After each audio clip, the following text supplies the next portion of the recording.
You found it. Your home for the best content on your favorite team, the Fighting Tigers of LSU. Do us a favor, subscribe to the channel, leave your comments below, and be sure to smash that like button.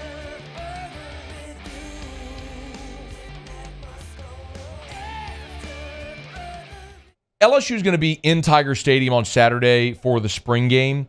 Brian Kelly, when he met with reporters, was asked kind of how he felt or where he felt the team was going into the spring game. So with all of the spring practices in the rearview mirror, with just the one to go the spring game, here's what BK said. We have a better sense of the areas that we need to get better in. Certainly players that we're counting on to play more prominent roles from last year. I think we walk away with, clearly a better feel for our football team and the areas that we have to really strengthen going into the offseason. So with all that said, LSU is going to tee it up and kick it off 1 o'clock Saturday in Tiger Stadium for the spring game. And this is sort of customary. Of course, when we come back on Monday, I'll give you my reaction to the spring game. But I want to give you a handful of things that I personally will be watching in the spring game. Hit me a little music bed there, if you would, Muse. Let's get this started. There's 5 things that I'm going to be keeping an eye on Saturday in Tiger Stadium. Make it 5. Let's start with Kyn Lacy. This might be the most obvious one. I've talked about Kyn Lacy. You've heard everybody talk about Kyn Lacy. Malik Neighbors, Brian Thomas are out, and Kyn Lacy has dominated spring football so far. Every practice where there's been media availability, it's been abundantly clear that this is the guy that everybody is expecting to take the massive leap. When it's actually a game-like scenario, and you all have the opportunity to see what we all have seen up until this point in spring practice, will he deliver? Keep an eye on number 2. Let's see how Kyn Lacy does on Saturday. 4. I think the early enrollees are always interesting because if you're going to graduate early and come to school for spring, you're doing so with the objective of being available to play on Saturdays come fall. Otherwise, you wouldn't be here for the spring. You're here for the spring because this is your jump start, right?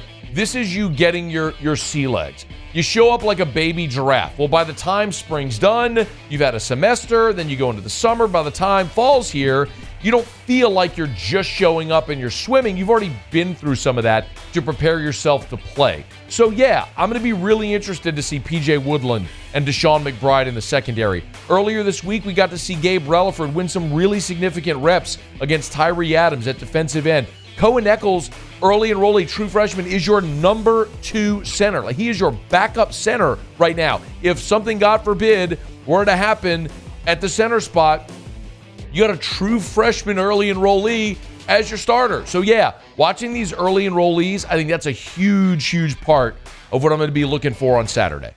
3. Kind of dovetailing with the line of scrimmage there. I think one of the givens with this LSU team right now is your first offense, in particular the line of scrimmage, is dramatically outpacing your first defense. Like, we know what this team is on the offensive line. I mean, you have bookend tackles that are going to be first-round picks next year. You have 2 starting guards that are 4-year starters. And yes, you've got a second-year center, but a guy that Brian Kelly has said by his own admission is someone who is vocal and mature beyond his years and is ready. And by the way, that's the reason Marlon Martinez isn't here anymore.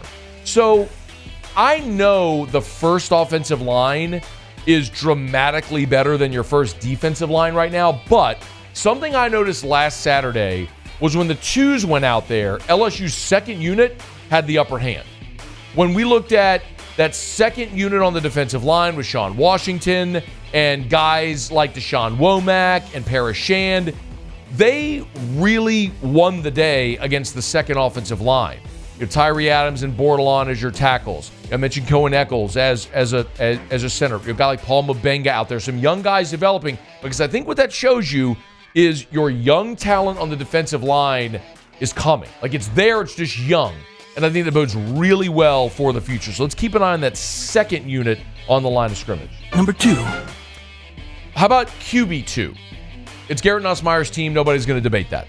We all know that Garrett's waited his turn. He's a super talented guy. The maturation seems to be there, son of a coach, everything, timing with these receivers. The real question is, who's going to win the backup quarterback job? Because if something were to happen, Garrett twists an ankle, God forbid, has explosive diarrhea and can't play, I don't know. Dallas Turner cheap shots him and he misses half a game against Bama. I understand Dallas Turner's going pro, but you understand my point. Well, that's why you brought in A.J. Swan. A.J. Swan from Vanderbilt is an SEC veteran player. He's a young guy who has started in the Southeastern Conference, but you also have Ricky Collins, who's a redshirt freshman going into his redshirt freshman season, I should say. So you've got the really talented local guy who was part of the LSU signing class a year ago, and you've got the young veteran player who has some experience. So both guys are going to get reps with the twos. Let's see who does the most with those reps, because I think that will go a long way to determining who is the backup behind Garrett Nussmeier. One. And at the top of the list, it's the secondary. I don't know how it could be anything else. Your secondary last year was atrocious. I mean, your DBU, yet you were historically bad a year ago. You scored 45 on the road against Ole Miss, but you allowed 55. Yes, and that was all three levels of the defense, but LSU a year ago didn't have any corners that looked like LSU corners. Well, J.K. Johnson is now practicing. P.J. Woodland, a true freshman, has been running with the ones.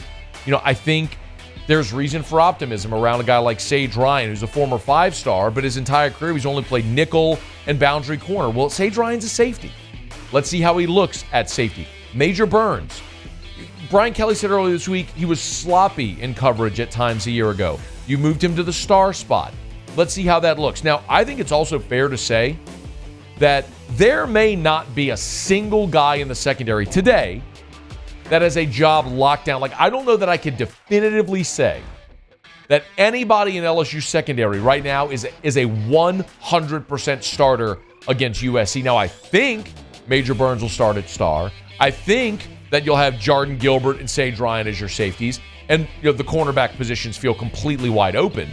But I don't think you can, with 100% certainty, say any of those things are a given. So let's see how the secondary manages on Saturday with really talented, deep receiver groups and good quarterbacks. Offense that appears to have the upper hand. Can those guys in the secondary, can anybody in the secondary make an impact? Those are the 5 things I'll be watching Saturday when LSU wraps up spring with the spring game. Hey, thanks so much for watching. Please leave your comments. I love to interact, and be sure to hit the red subscribe button below.